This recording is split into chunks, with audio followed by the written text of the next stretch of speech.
Hello, today's Bible study comes from Galatians chapter 4, and we'll be going over verses 8 through, what did I put down? 8 through 11, and reads as follows. Formerly, when you did not know God, you were slaves to those who by nature are not gods. But now that you know God, or rather are known by God, how is it that you are turning back to those weak and miserable forces? Do you wish to be enslaved by them all over again? You are observing special days and months and seasons and years. I fear for you that somehow I have wasted my effort on you. Ooh. Well, Paul is starting to talk to him now because it looks like they got their mindset on going back to living under the world situation. And, um, and he's addressing it because they should be remembering that they are sons of God, daughters of God. He says, then indeed, when you did not know God, you served those which by nature are not gods. Uh-oh. But now after you have known God, or rather known by God, how is it that you turn again?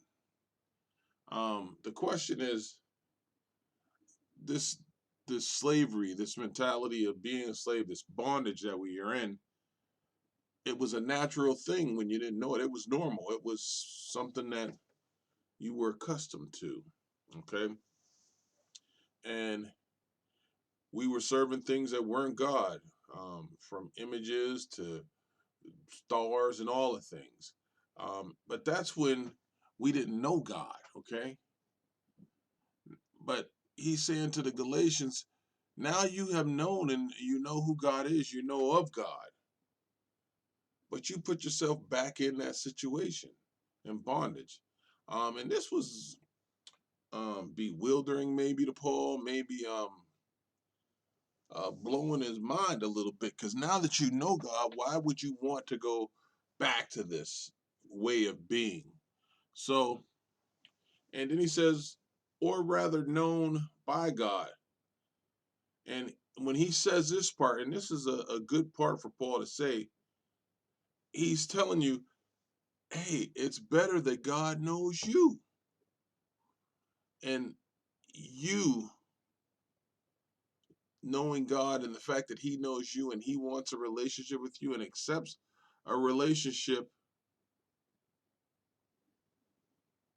that's more important than us knowing God. It's more important for God to know us even than it is for us to know him. And you can see that back in where was that at? You, I can't think of the verse, but it says, "Not everyone who says to me, rather, Lord, Lord, shall enter the kingdom of heaven." Because then it says, "Because he who does the will of my Father," and they're gonna say to him, they're gonna say to me, "Lord, have we not done works prophesied in your name, cast out demons in your name, and done these other things?" And then he'll say, "I never knew you." He'll declare it, "I never knew you. Depart from me." So Paul is telling them it's even more important that God knows you.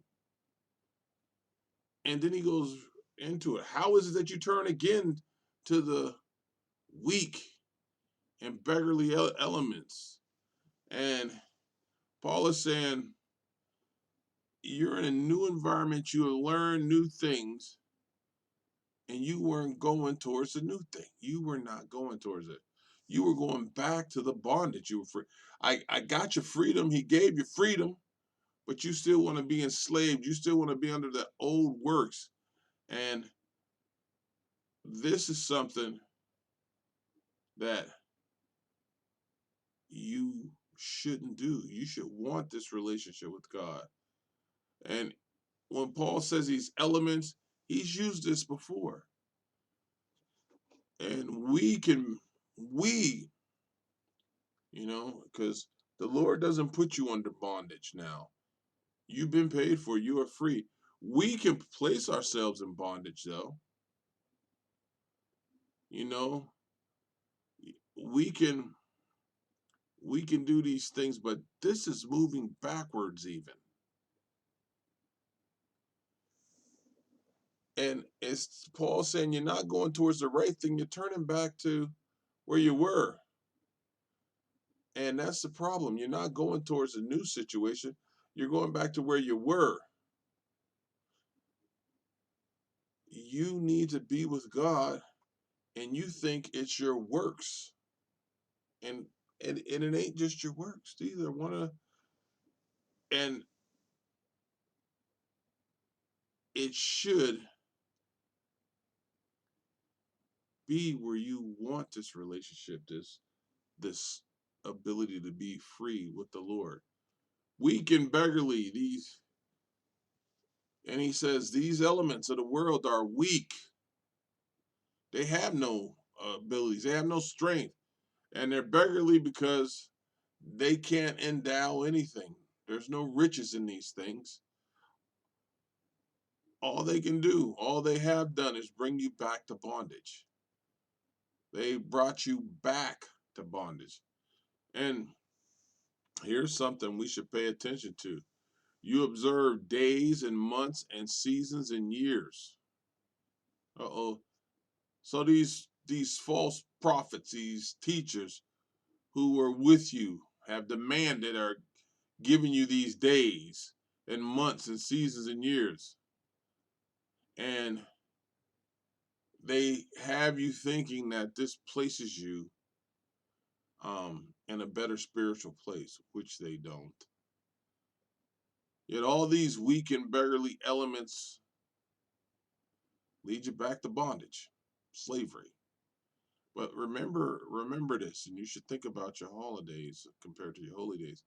You observe days and months and seasons and years. Pay attention. I am afraid for you, lest I have labored for you in vain. And this legalism to this situation um, was just telling Paul that if you're attracted to this legalism, if you're going in that direction, then the work he did was for naught, for nothing. And that's where he gets up, where he says, I have labored, I have worked for you in vain, and vain for nothing. And we are sons. Paul has told you,